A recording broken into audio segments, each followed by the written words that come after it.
All right, joining us now on the podcast, he's from the Tallahassee Democrat, Mr. Jordan Culver. Jordan, you have been getting it in before Thanksgiving, man. FAMU just will not give you a break on the news cycle. So let's start here. Coach Alex Wood, he resigns after 3 years there. You know, the last time I saw you, Jordan, the opening weekend, I call it week 0. You beat Texas Southern. Everybody's feeling good, like, hey, this might be our year. Stability at quarterback this year. What went wrong for the Rattlers this season, in your opinion? The Rattlers just couldn't close. At the end of the day, I mean, in 6 of their conference losses, in 5 of those losses, they were either leading or tied in the second half. In 4 of them, they were leading in the fourth quarter. So it's, at the end of the day, for some reason, whatever happened on the field, the Rattlers just could not close out close games. And they were right in there against some of the best teams in the MEAC. And unfortunately, if you don't close out those games, they obviously come out as losses. You know, we're not playing horseshoes or throwing hand grenades, so close doesn't count. You've got to find a way to win those games. But the Rattlers are a player or 2 away from being 8-3. Unfortunately, they're 3-8, and so the fan base starts calling for a change in the coaching staff, and that Alex Wood felt the need to step down. You know, I really like Coach Wood. He almost reminds me of like I think Herm Edwards is his spirit animal. He kind of has that persona, that vibe. And I kept looking at him this year later in the season. I was like, oh man, they're still 1 year away, but they're so close. I imagine that has to be frustrating for him to almost have gotten to that point, but like you said, it's still a loss if you don't win the game. Exactly, and you know it's funny because I was talking to interim head coach Evan Pata, and he had said that Alex Wood told him, you know, sometimes you're just going to kind of be remembered as the guy who did all the hard work, and you didn't quite get it done, but you did all the hard work to get a team ready and to put a team in position to win, and then you step away, and then the next year, the year after that, that's when they start winning. And so I do think that'll be Coach Wood's legacy. He put everything in place for the team to win, and then someone else came in and took FAMU back to the glory days. I'm sure it's frustrating. I imagine that to be the man who had to come in and fix everything that was wrong with FAMU. They were ineligible for the postseason, didn't have spring practice, they were limited in practice time, and for him to come in and right the ship, and now he won't be there to reap the rewards of it, I can only imagine that that's frustrating. All right, so your athletic director at FAMU, he leaves. He heads out to Kennesaw State. When he left, was that a severe blow to Alex Wood maybe getting some more time? I don't think so. I can't imagine so. I think Milton Overton leaving is a huge blow overall to FAMU's athletic department, and we can talk about that too if you want. But I think that Alex Wood, the writing was kind of on the wall after Norfolk State. That loss was so inexcusable on so many levels that the team, that was a game that FAMU should have won by 3 touchdowns. But the team kept turning the ball over, and it just wasn't put in the right position to close out a game that it should have won. I think that's when Alex Wood really started to lose the fan base, and the rumblings for a coaching change really began. And I think there's not much that he could have done to save himself. He couldn't win against Hampton. He couldn't get it done in the Florida Classic.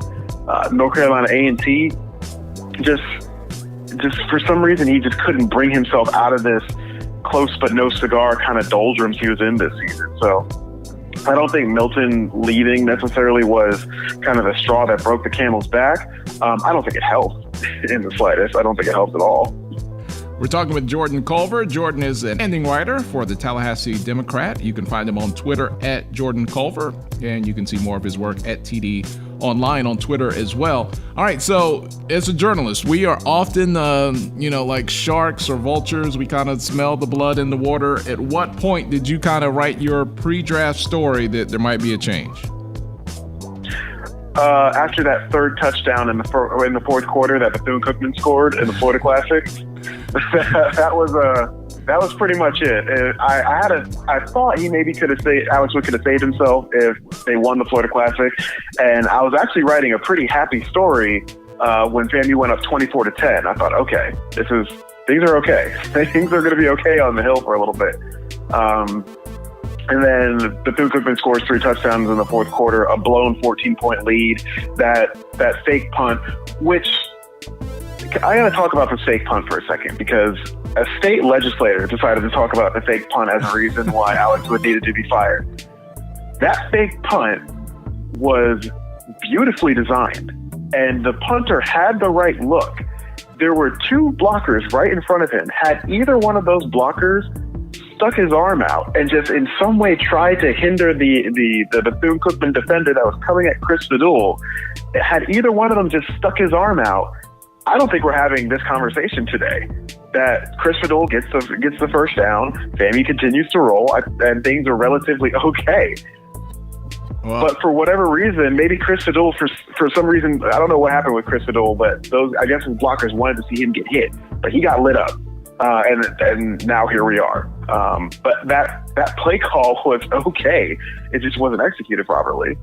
well, he'll have to follow the Pete Carroll school of PR, because Pete is facing the same thing this morning after a fake field goal attempt last night. He's catching a lot of fire, so a lot of times it can come down to one play.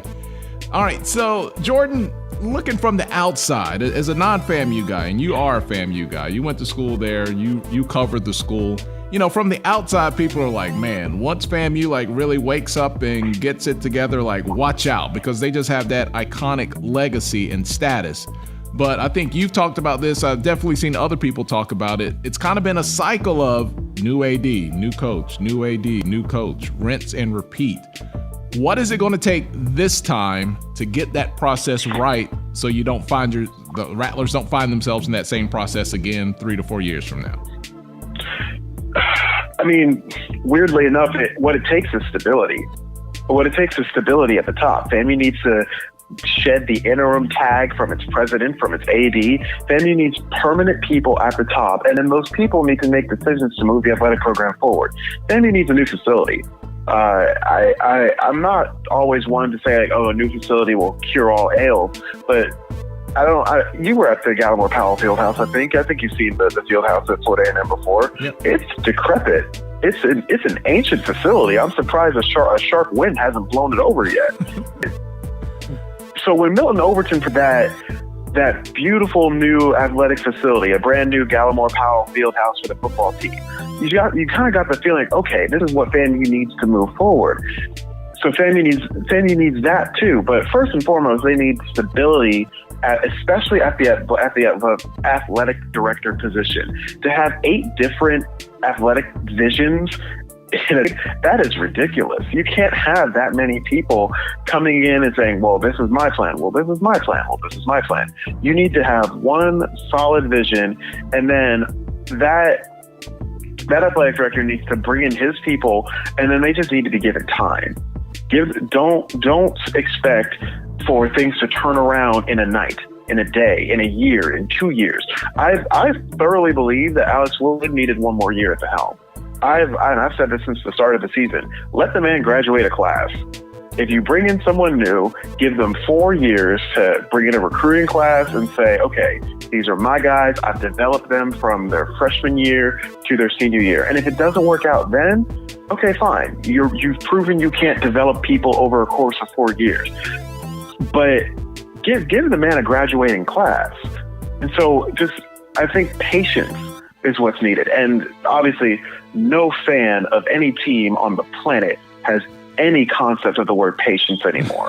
That's gone completely out the window. People think that, well, obviously you got to bring in a brand new head coach and he's going to get you to the Celebration Bowl tomorrow. And that's just not the way it works. You need to build a program. You need to build something and take the time to really, you're planting the seeds, and then a couple of years down the line, you're reaping the rewards of it. That's what it's going to take.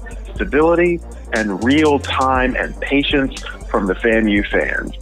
Patience from any fan base, which, like I said, who has patience anymore for anything? We're talking with Jordan Culver. He's with the Tallahassee Democrat. Okay, you're there on the ground. What is your expected timeline for the hires that they need to make, the interim tags they need to remove, if that's what they're going to do? How do you see things playing out with the athletic department and then the head football coach? Whew, that's a great question. In speaking to interim AD John Eason, it sounds like he's just kind of settling in. Like he's just going to be there for a little while. He's saying, well, I don't know how long my time here is going to be, but he's referenced the job at FAMU as almost like a divine calling for him now. I asked him what he was doing before Larry Robinson gave him the call to be the interim athletic director. And apparently he was just enjoying retirement. He was sitting on his porch, listening to the rain in Georgia, and he asked God himself and said, well, what's next for me? And then he got a phone call from Larry Robinson. And so I think Jason is looking forward to his tenure as Florida A&M's athletic director. I can't see any change in AD happening, at least before the summer. That was the timeline before when Milton Overton was hired. They brought in a search committee, and Milton Overton wasn't officially brought on until the following August after all the crazy 3 years ago. So I can imagine that FAMU's the AD search now would probably take a similar timeline. As for the head coach, I imagine they're going to try and get someone in as soon as possible, someone permanent in as soon as possible. Before, when they had fired Earl Holmes, they had Alex Wood in. They brought him in on December 23rd. I'll never forget that. We had a press conference 2 days before Christmas. And so I imagine that's probably going to be a similar timeline. I don't think they want to wait until really the new year to bring in someone new. I think John Eason has some ideas in terms of who he wants to bring in. And there are already people kind of throwing their names into the ring, trying to see if they can generate some support. You hear the rumors. I think Edwin Pata is going to be a good interim. I think he should probably apply to be the permanent head coach. I think he could be a good candidate to be the next head coach. But there are a lot of people who are interested in taking on the mission of correcting the FAMU ship. So I don't think it's going to take too long to get a new guy in on a permanent basis. If you had to just take a guess, if it would be a former FAMU player or someone who has that, connection and visibility with the fan base, or someone from the outside, which way would you lean? If I had to guess, I would say probably someone from the outside. And this is pure speculation on my part. I would say probably someone from the outside, because there are so many good candidates from the outside. There are people who are available. I was asked on Twitter yesterday, who are some good candidates for the FAMU coach job? And I said, there's a huge difference between good and available. And there are some available people right now. I don't know if you saw the coaching carousel yesterday. A bunch of folks got fired yesterday, or they resigned or stepped away. There are a whole lot of available coaches right now. I don't know why people have been tweeting Brian Jenkins at me since Alex Wood steps down, but that's been a name that people keep tweeting at me all day. So there are a lot of people who are available right now. If I had to guess, I would probably guess somebody from the outside. Because you also have to think, who are the FAMU grads right now, or who are the former FAMU players who are truly available to be the next head coach? And there aren't really too many when you really think about it. If it comes down to, coaches often have the label, oh, he's an offensive guy, he's a defensive guy. Some coaches, I imagine, have a good balance of the two. Does FAMU need balance? Do they need an offensive guru? Do they need a defensive specialist? Do you lean either way with those choices?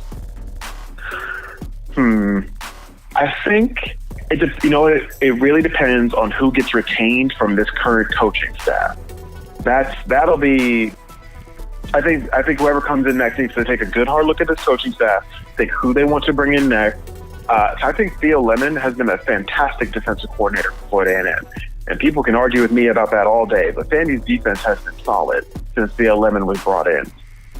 And so if you bring in a new head coach and that head coach retains Theo Lemon, you don't really need to be a defensive mind, because Theo Lemon is a great defensive mind. I do think that FAMU's offense needs a switch up. FAMU's offense hasn't been the best over the last 3 years. I think that's been FAMU's true Achilles heel with Alex Wood and offensive coordinator Marty Spieler at the helm.